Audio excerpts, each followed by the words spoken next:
Hello friends, my name is Steve Guttenberg and I am the Audiophiliac, and today's show is part two of the DECWARE Sarah 300B amplifier review. Part one, that posted on March 26th, and I will link to that in the description below this video. But I wanted to spread this one out because there's a lot to cover. I wanted to go deep. That's it. I wanted to go really deep with this amplifier, not just go through it too quickly. So I wanted to give it some space to, let's say, marinate. But I just want to get you up to speed about the amplifier and the company and stuff. Just to say that DECWARE is an American company. They design and build all of their products in the US. All of their products are sold with a lifetime warranty. Yeah, full stop. How many companies sell products with a lifetime warranty, much less tube amplifiers with lifetime warranties? But that's what DECWARE, I believe, has always done. You know, in pictures, this amplifier looks bigger than it actually is. It's 17 inches wide, 13.75 inches deep, and about 9.5 inches tall, mostly because of the tubes. So I do want to cover this early on, and that is to say that while the Sarah is a power amplifier, it does have its own volume controls, one per channel, and it does have two sets of inputs. And by the way, it does not have a remote control. It's a hands-on operation. But if you crave remote control and you need more than two inputs, the simple solution is to use the Sarah with a separate preamp. So you have remote control and you can have as many inputs as you can put on that preamplifier. So that's kind of the workaround solution.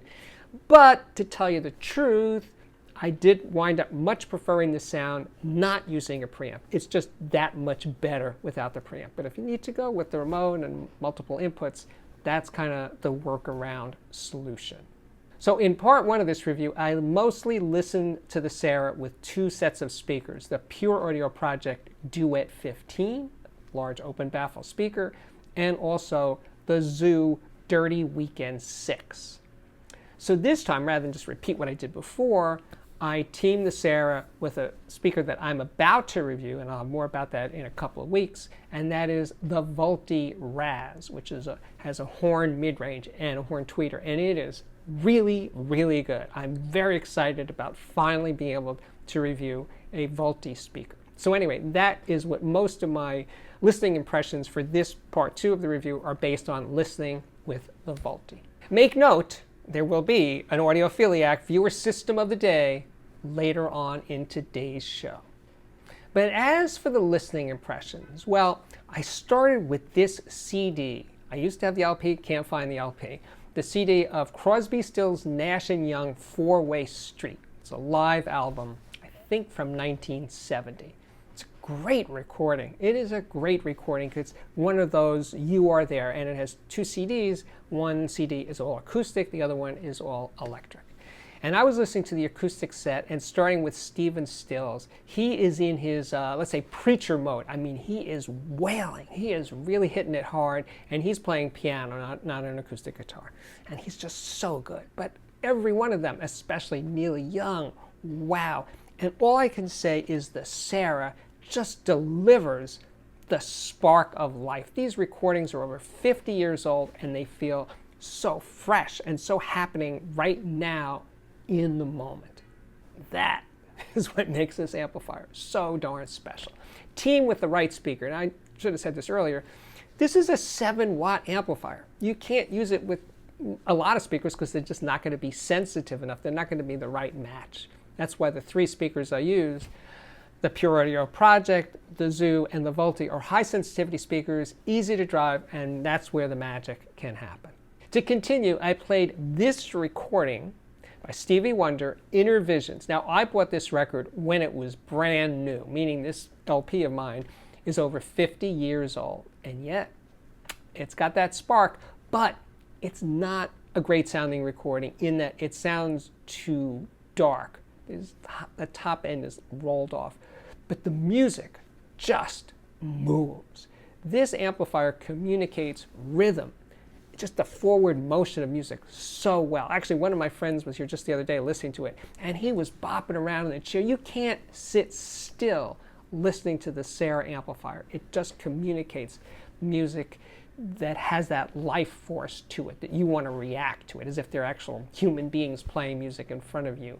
Yeah, that's what this is all about. How close can we get to that kind of experience from recorded music? Recorded music that's a half century old. It's incredible that it's possible at all, much less that it's possible on this kind of level.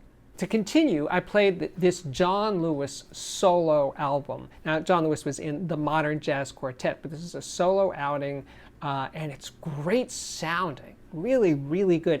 It sounds like a real piano. It has scale and size and weight, and the dynamics of soft to loud, very well played. The tonality, it's all right on. And for me, a little bonus is that John, as he played, you could hear him breathing, you could hear a little muttering, like vocalizations of that.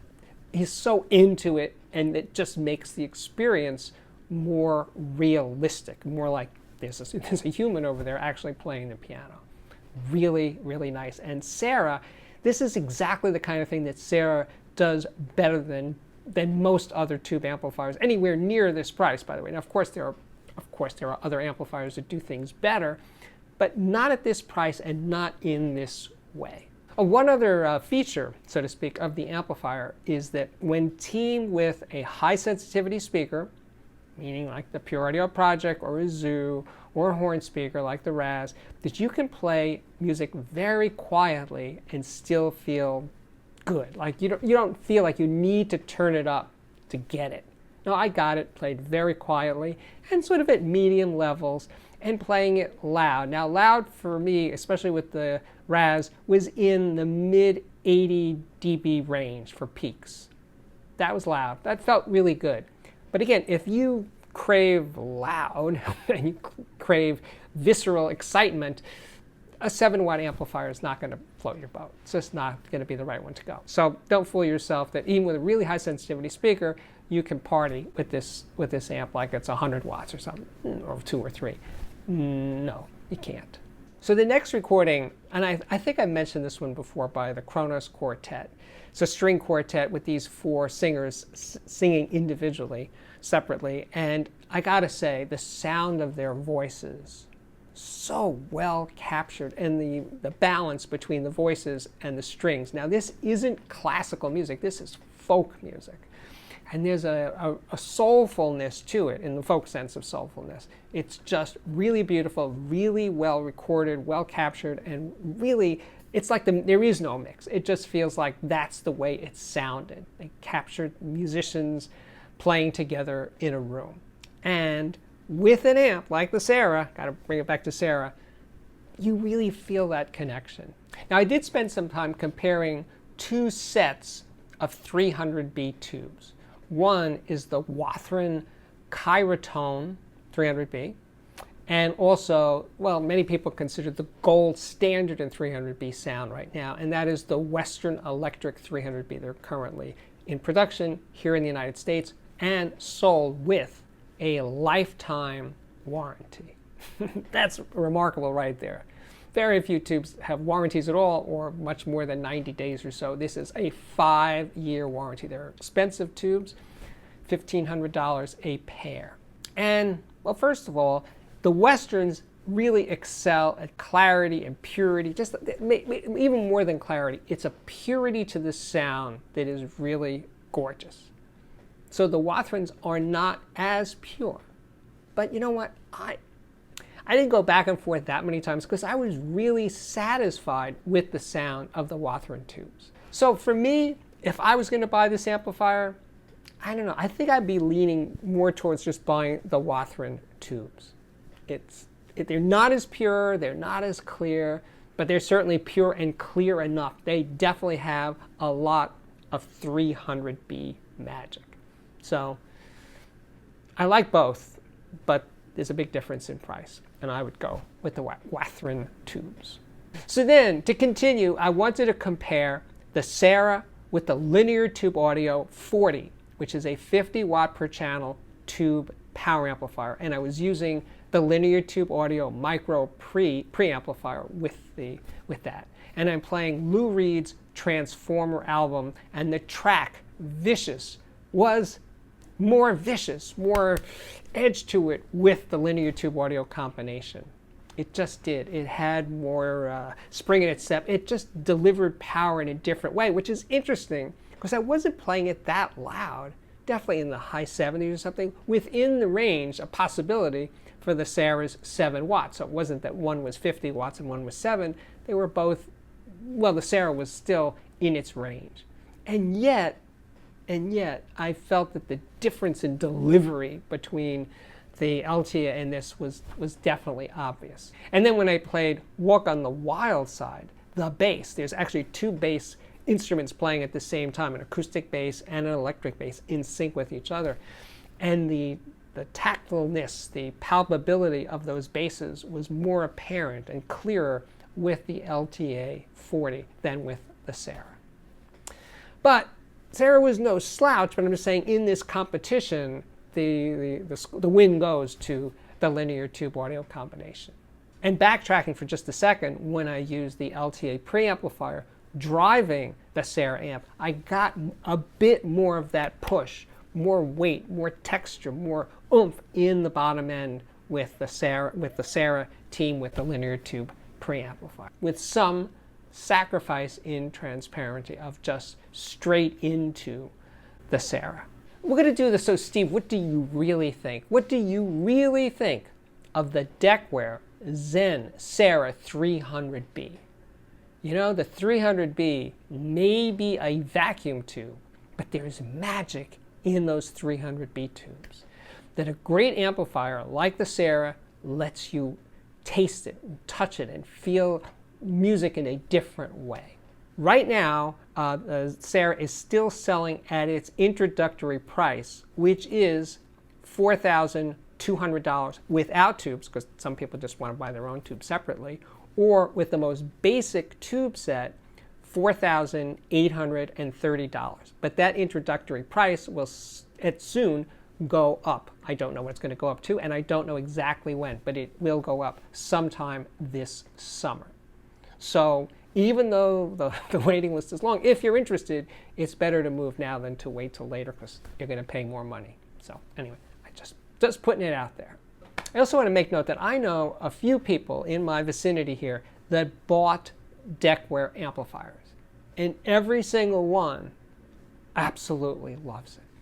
And these are the kind of people that, you know, change gear all the time and everything, but there's something that's really special about not just the Sarah, but also the Zen Trio that's much less expensive, that there's just something in there that really grabs people. So yeah, DECWARE is a very special company, and this amplifier is very, very special. And speaking of special, yeah, it's now time for the Audiophiliac viewer system of the day. This is Kai's stereo home theater combo system. He's 69 years old. He lives with his better half in Florida. The stereo part of the system was bought new in 1984. A Nakamichi PA5 Stasis Power Amp, Nakamichi CA5 Preamp, Nakamichi OM-S7 CD player, the speakers ADS L1590 towers, then there's an equalizer in there, a DBX 14110, and a Sansui SC3110 cassette deck. The turntable is a B&O Biogram 4004 bought on eBay in the 1990s, and the DAC is an iFi Zen Bluetooth. For the home theater part of the system, there's a Sony A90J OLED TV, Yamaha a vintage RX A4A receiver, Sony UBP X 800M2 Blu-ray player. Then for ceiling speakers, it's home theater after all, there's 4 Soundevo IF860CFs. Center channel speaker is a Klipsch RP504C. And then the subs are wireless. Those are Klipsch R12SWIs. The ADS speakers, by the way, in case you were wondering, are shared between the home theater and stereo system. Thank you, Kai. Okay, we are back. case you were wondering about these speakers over here, yes, these are the MoFi Source Point 8s, the smaller brother to the Source Point 10. I just unboxed them this morning, so it'll be a little while before I do the review, but they are here. They are in the house. Anyway, if you like what I'm doing here on the channel, and by the way, I just recorded yet another show with her that we'll post shortly, and I think this is one of our best just conversations. It just kind of goes where it goes, and you just hang on for the ride. So anyway, that's kind of coming up shortly, which leads me to say that if you like what I'm doing here on the channel with Herb and with Audiophiliac viewer systems and reviews and thought pieces, please consider joining my Patreon. It's super easy to do. The address is on the screen. You can join at different levels. You can come and go as you please. So that's it. And if you like what I'm doing here on the channel, please hit that like button. It's very important to the algorithm and therefore me. And if you have yet to subscribe, join us on the way to 250,000 subscribers. And with that, I can say my work here is at last complete. Thank you again for watching, and I really, really do hope to see you back here again very, very soon. Bye-bye.